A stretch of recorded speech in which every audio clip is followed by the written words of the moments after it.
வணக்கம். சர்வம் சக்திமயம் என்ற தலைப்பில் சொல்ல வேண்டிய விஷயங்கள் நிறைய இருக்குது. பல நுட்பமான விஷயங்கள் அடங்கியது இந்த வீடியோ. ரொம்ப கவனமாக நீங்கள் பார்க்கணும். புரியவில்லை என்றால் பலமுறை இந்த வீடியோவை நீங்கள் பார்த்து இதில் உள்ள விஷயங்களை புரிந்து கொள்ள முயற்சி செய்ய வேண்டும். சரிங்களா? சரி, இந்த சக்தியை பற்றி பேசும்பொழுது சிருஷ்டியின் ஆரம்பத்திலிருந்து சக்தி என்ற எல்லை வரை எப்படி அது நமக்கு இயற்கையில் ஆக்கப்பட்டிருக்கிறது என்பதை பற்றி தெளிவு நமக்கு கண்டிப்பாக இருக்கணும். சரி, இந்த அறிவுலாம் எதுக்குன்னு கேட்டிங்கன்னா, சக்தியை பற்றி நம்மை சுற்றி பரவி உள்ள சக்திகளை பற்றி நமக்கு தெரியணுமா, ஜட பொருள்களில் உள்ள சக்திகளை பற்றி நமக்கு தெரியணுமான்னு கேட்டால் கண்டிப்பாக தெரியணும். ஆன்மீக பாதையில் செல்லக்கூடியவங்க, யோகிகள், பக்தர்கள், தியானம் செய்பவர்கள் அனைவருக்கும் மிக மிக அவசியமான தகவல் இது.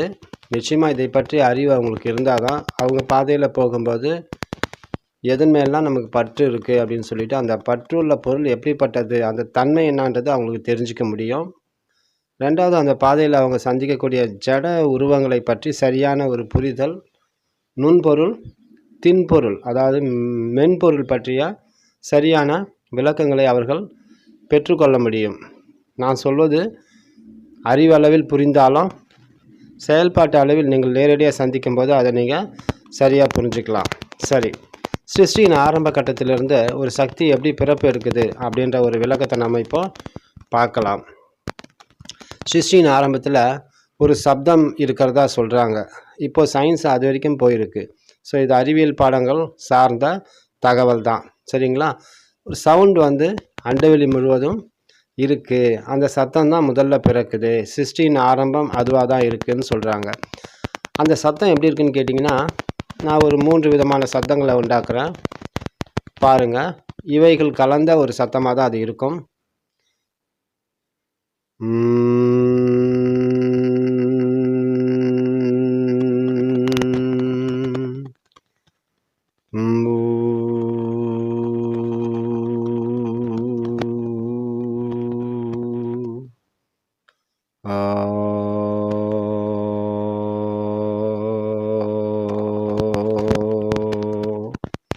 என்று சொல்லக்கூடிய இப்படிப்பட்ட சத்தங்கள் கலந்த நிலையில் அது இருக்குது.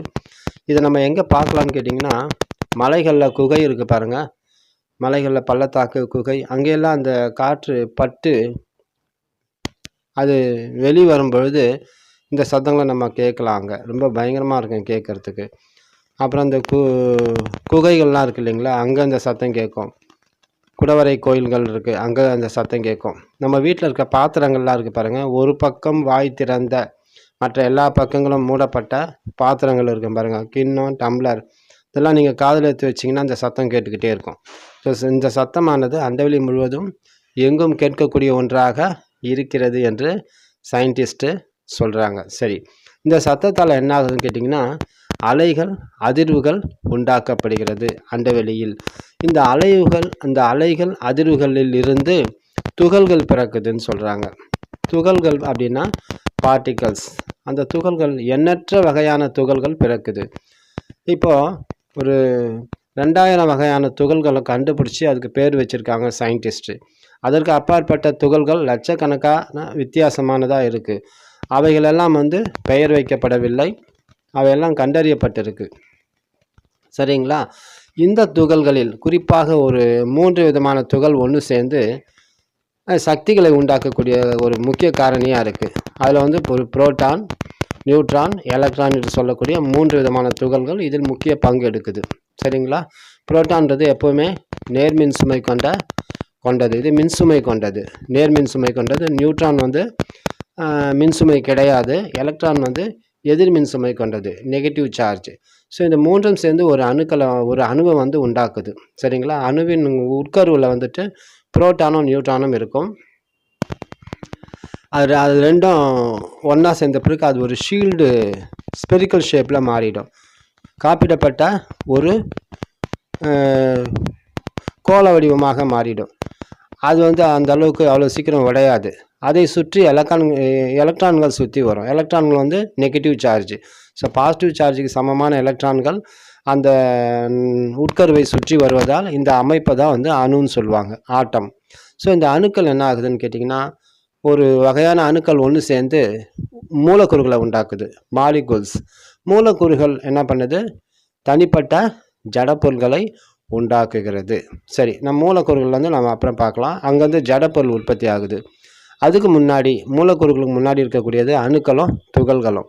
இந்த அணுக்களும் துகள்களும் பார்த்திங்கன்னா அண்டவெளி முழுவதும் எங்கும் வியாபித்து இருக்கிறது, தூசுகளோட ஒன்றா இருக்குது. ஸோ அண்டவெளி முழுவதும் என்ன செய்யுதுன்னு கேட்டிங்கன்னா, அதுக்குள்ளே இருக்கிற சக்தியை அவை வெளிப்படுத்தி கொண்டே இருக்கிறது. ஒரு அணுவிலேருந்து எப்படி சக்தி வெளிப்படுத்துன்னு கேட்டிங்கன்னா, அது உள்ளே இருக்கக்கூடிய புரோட்டான் பாசிட்டிவ் எனர்ஜி என்ன பண்ணுது, எலக்ட்ரானை நோக்கி சக்தியை வீசிக்கிட்டே இருக்குது. ஸோ எதிர்நிலையான எலக்ட்ரான் என்ன பண்ணுது, புரோட்டானை நோக்கி தன்னுடைய நெகட்டிவ் எனர்ஜியை வீசிக்கிட்டே இருக்குது. இந்த ரெண்டு எனர்ஜி என்ன ஆகுது, அந்த ஆட்டத்தை விட்டு வெளியேறுது.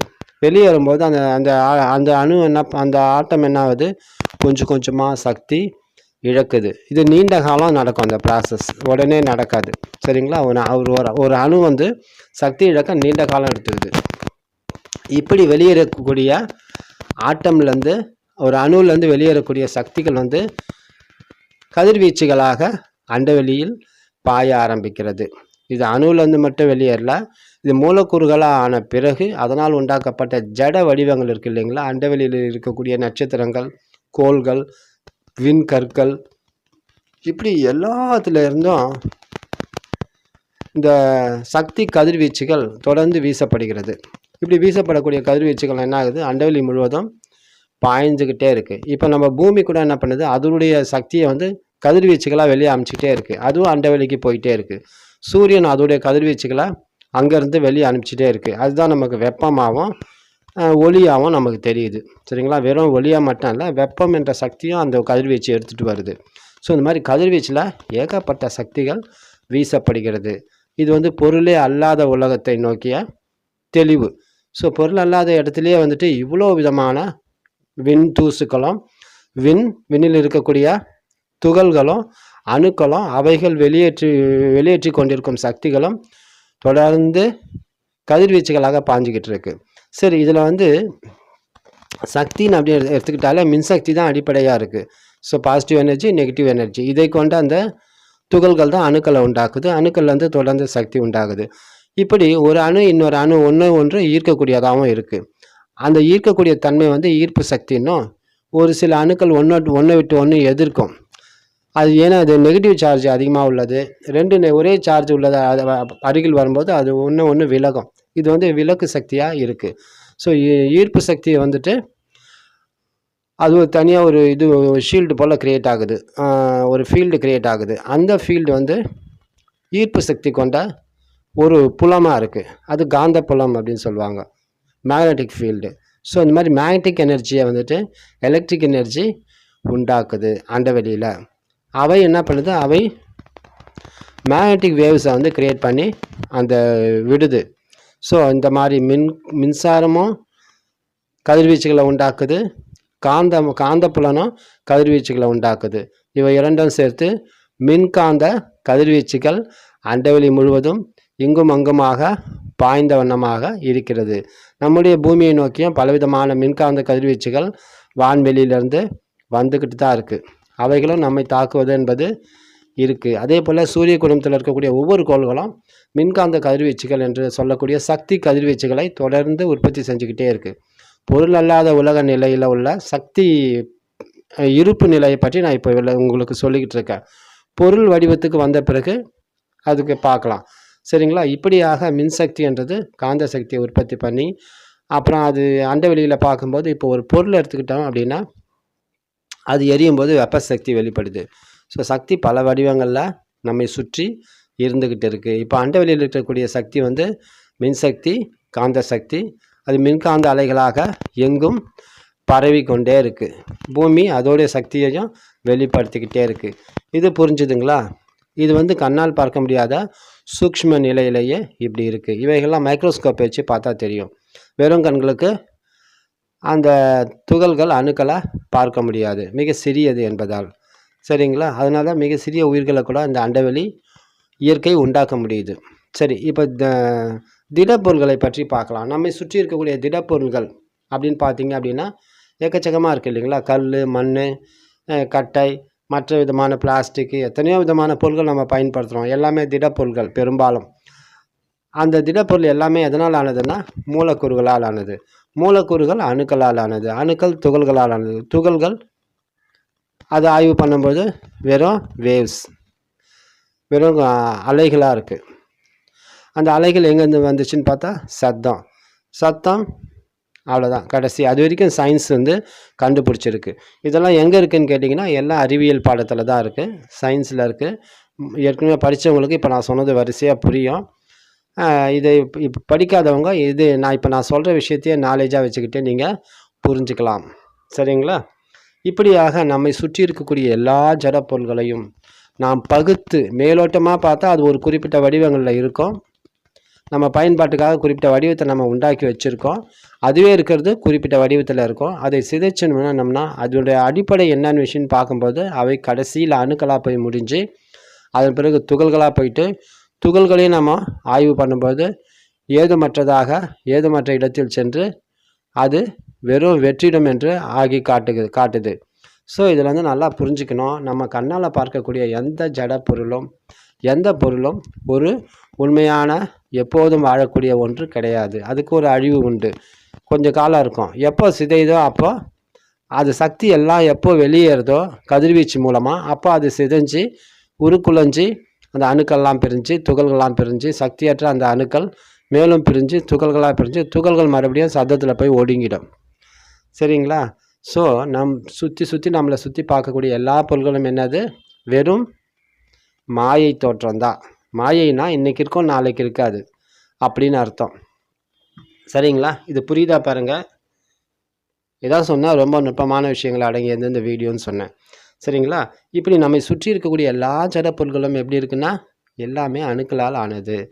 அணுக்களை சதிச்சோம்னா அணுக்களை ஆய்வு செஞ்சால் கடைசியில் ஒன்றும் இல்லாத ஜீரோவுக்கு போயிடுது. உதாரணமாக ஒரு புயல் இருக்க வச்சுக்கோங்க. புயல் மையம் பார்த்திங்கன்னா ஒரு வெற்றிடம் தான், அங்கே ஒன்றுமே கிடையாது. ஒரு வெற்றிடம் உண்டாச்சுன்னா அதை சுற்றி அங்கே இருக்கக்கூடிய எல்லா காற்றும் தன்னோட மாசுகளோடு சேர்ந்து அங்கே உள்ள தூசுகளோடு சேர்ந்து அந்த நடு மைய வெற்றிடத்தை சுற்றி வரும். இதுதான் புயல். அதே போல் தான் இந்த அண்டவெளிய சிருஷ்டியானது நடந்துக்கிட்டு இருக்கு. ஒரு புயலின் செயல் தான். அந்த புயல் எப்போ வேணாலும் முடிவுக்கு வரலாம். சரிங்களா? ஆனால் இந்த வாழ்க்கையோ நம்ம பார்க்கக்கூடிய எந்த பொருளுமே நிலையானது கிடையாது. சரி, இப்போ பொருள்கள் எத்தனை விதமாக இருக்குதுன்னு பார்த்தோம் அப்படின்னா திடநிலை, திரவநிலை, வாயு நிலை என்று சொல்லக்கூடிய 3 நிலையில் நாம் காணக்கூடிய அனைத்து பொருள்களையும் வகை பிரித்து நாம் புரிந்து கொள்ளலாம். திடநிலையில் இருக்கக்கூடியது கல், மண், நம்மளை சுற்றி இருக்கக்கூடிய எல்லா ஜட பொருள்களும், மரம் எல்லாம் வந்துடும். திரவ பொருள் அப்படின்றது நீர்ம நிலையில் இருக்கக்கூடிய எல்லாமே வந்துடும். எண்ணெய்கள்லாம் கூட அதில் வந்துடும். சரிங்களா? வாயு நிலையில் இருக்கக்கூடியது கேஸ் ஃபார்மில் இருக்கிறது. அது எல்லா விதமான வாயுக்களும் வந்துடும். ஆக்சிஜன் வாயு, ஹைட்ரஜன் வாயு, nitrogen, carbon dioxide, methane அப்படின்னு சொல்லி எல்லாமே வந்துடும். ஸோ இவைகள்லாம் இந்த வாயுக்களை கலர் அதில் வண்ணம் இருந்துச்சுன்னா நம்ம பார்க்க முடியும். வண்ணங்களற்ற வாயுக்களை நம்ம கண்களால் பார்க்க முடியாது. அவையெல்லாம் காற்று மண்டலத்தில் இருக்கக்கூடியது. வாயுவெல்லாம் காற்று மண்டலத்தில் இருக்கும். நீரெல்லாம் நம்ம பார்க்க முடியும். திரவ நிலையில் இருக்கிறது, திட நிலையில் இருக்கிறது நம்ம நல்லா பார்க்க முடியும். இந்த 3 நிலையில் பொருள்களானது, உலக பொருள்களானது இருக்குது. சரி, இதில் பஞ்சபூதங்கள் என்பது 5 வகையாக இருக்குதுன்னு நமக்கு தெரியும். நிலம், நீர், நெருப்பு, காற்று, ஆகாயம். சரிங்களா? இந்த பஞ்சபூதங்கள் அனைத்துமே எப்படி ஆனதுன்னா திடநிலை, திரவநிலை, வாயு நிலையில் உள்ளது. இப்போ நிலம் எடுத்துக்கிட்டிங்க அப்படின்னா திடநிலையில் உள்ள ஒரு பொருள். நீர் எடுத்துக்கிட்டோம் அப்படின்னா திரவ நிலையில் உள்ள ஒரு பொருள். நெருப்பு ஒரு பொருள் கிடையாது. ஒரு பொருள் தன் உருமாற்றம் ஆகும்போது அது வெப்பமாகவும் ஜுவாலையாகவும் வெளிவரும். இப்போ கரியை எரிக்கும்போது நெருப்பு வரும், வெப்பம் வரும். கட்டையை எரிக்கும்போது நெருப்பு வரும், வெப்பம் வரும். எந்த ஒரு பொருளை எரித்தாலும் அதுலேருந்து ஜுவாலை வரும். சரிங்களா? ஸோ வெப்பம் வரும். ஸோ நெருப்பு என்பது ஒரு உபப்பொருள், ஆனாலும் பஞ்சபூதத்தில் அது ஒரு முக்கியமானது. காற்றில் வந்துட்டு வாயு நிலையில் உள்ள எல்லாமே வந்து காற்றில் கலக்கக்கூடியது. ஆகாயம் என்பது இந்த 4ம் வந்து அடங்கக்கூடிய இடம் வந்து ஆகாயம்தான். சரி, இது வரைக்கும் புரிஞ்சுதுங்களா? இதுக்கப்புறம் நம்முடைய உடல் மனம் பற்றிய அதன் கட்டுமானம் பற்றிய விளக்கத்தை நாம் பார்க்கலாம். இந்த உடல் பற்றி நம்ம இப்போ பார்க்கலாம். உடம்பு வந்து எப்படி பஞ்சபூத கலவையால் ஆனது. அது என்ன பஞ்சபூதம்? மண், நீர், நிலம், இந்த மண், நீர், நெருப்பு, காற்று, ஆகாயம் என்ற அந்த பஞ்சபூத கலவையால் உடல் செய்யப்பட்டது. சுத்த சரீரம் இந்த 5 தான் இருக்கும், வேறு எதுவுமே இருக்காது. மண்ணுன்றது உடல் கெட்டி பகுதியெல்லாம் மண். உடம்புக்குள்ளே தண்ணி இருக்குது. 3வது உடலில் ஒரு குறிப்பிட்ட வெப்பம் இருக்குது. வெப்பம் இல்லை அப்படின்னா உயிர் வெளியே போயிடுச்சுன்னு அர்த்தம். உயிர் உள்ளவங்களுக்கு எல்லாருக்குமே உடலில் வெப்பம் இருக்கும். சரிங்களா? 4வது காற்று உள்ளே இருக்குது. காற்றோட்டத்தால் நம்ம சுவாசிக்கிறோம். 5வது ஆகாயம் என்பது உள்ளவும் கொஞ்சம் ஆகாயம் இருக்குது, உடலுக்கு வெளியேவும் ஆகாயம்தான் இருக்குது. ஏன் நாம் ஆகாயத்துக்குள்ளே தான் இருக்கிறோம், இந்த பூமியே ஆகாயத்துக்குள்ளே தான் அந்தரத்தில் இருக்குது. அதனால் ஒட்டுமொத்தமாக நாம் ஆகாயத்தில் இருக்கிறோம். நம்முடைய பஞ்சபூதம் 4மே ஆகாயத்தின் உட்பகுதியாக இருக்கிறது. ஸோ உடலின் பகுதி இவ்வளோ தான்.